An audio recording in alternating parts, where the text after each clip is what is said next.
Como foi o agir de Deus na sua vida? Como começou essa vontade de saber mais, de estudar mais, de se aprofundar mais com tanto estudo, né?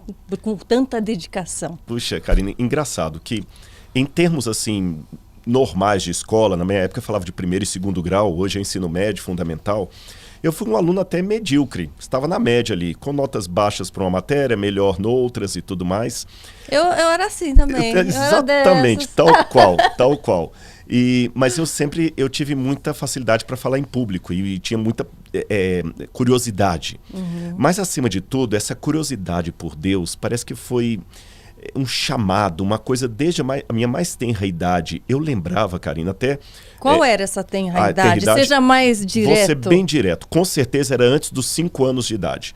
Porque eu não me lembro de estar na escola ainda nessa época. E, aliás, essa história até eu conto num dos meus livros lá. Eu sonhava, olha que impressionante, porque sonho geralmente você esquece no dia seguinte, mas esse eu ainda me lembro por qualquer razão. Eu estava numa casa, antes de 5 anos de idade, e nessa casa eu lembro que o céu estava cinza e começaram a chover pedras. E eu ficava assustado e perguntava para uma senhora de idade o que está acontecendo. E ela falou, vai lá fora olhar, Deus está voltando. Eu saía da casa e via nas nuvens uma silhueta como se fosse de um homem com uma túnica larga, regendo assim como se fosse um maestro. Eu falava, então Deus vai voltar? Ninguém tinha me falado nada de volta de Jesus, nem nada. Eu era oriundo de uma família que eu posso chamá-la de sincretista e ao mesmo tempo católicos de IBGE. Eu digo isso... Como seria? Eu digo isso não desdenhando a fé dos irmãos católicos que estão nos ouvindo, mas quando eu me refiro a católico de IBGE, é aquela pessoa que não participa dos 7 sacramentos, não vai à missa, ele não frequenta a igreja, não toma a hóstia, não comunga das coisas da igreja, Sim. mas quando morre alguém, ele manda rezar a missa do 7º dia, quando nasce uma criança, ele manda batizar, e quando o IBGE bate na porta e pergunta religião, ele fala católico. Entendi. Mas é um católico de IBGE. E além disso eram sincréticos, porque também havia uma mistura com o espiritismo e tudo mais, e somado a toda essa coletânea religiosa meio confusa, a minha mãe, às vezes ela ia, quando tinha um missionário, ela ia no missionário, colocava o copo lá em cima do rádio para o missionário e também ia ao centro espírita e também rezava a Ave Maria. Sim, sim. E além disso, posso dizer assim, uma pocilga de emoções. Por que eu estou dizendo? Muita violência doméstica, desajustes e tudo mais.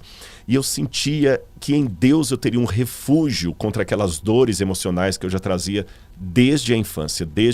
Isso você sozinho? Sozinho. Sem ninguém te doutrinar, sem ninguém te passar nada. Eu só fui ter algum conhecimento de religião, digamos assim, quando eu já estava aí com os meus 7 anos, aproximadamente, 6, 7 anos, que uma senhora, muito amiga da minha mãe, que eu considerava tia, apenas de consideração, falava assim, Edith, o nome da minha mãe, você tem que criar esse menino numa religião e vou mandar ele para a igreja. E minha mãe não gostava do padre, não gostava da missa, e os filhos dela passavam domingo para me levar para a missa.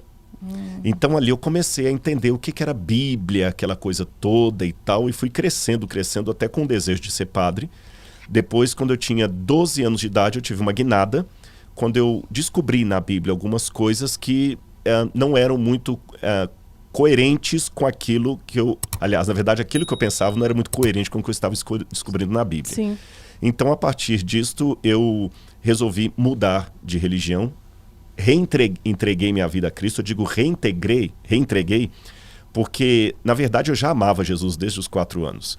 Mas eu não sabia o tanto de coisas que me diziam a respeito dele. Sim, eu não sabia que ele ia voltar, eu não sabia que ele era o Filho de Deus, o significado da morte na cruz do Calvário. E cada dia que eu fui descobrindo, eu fui me apaixonando mais e mais, e estou nessa caminhada com Jesus até hoje, numa faculdade que não encerrará nessa terra. Eu também estou nessa.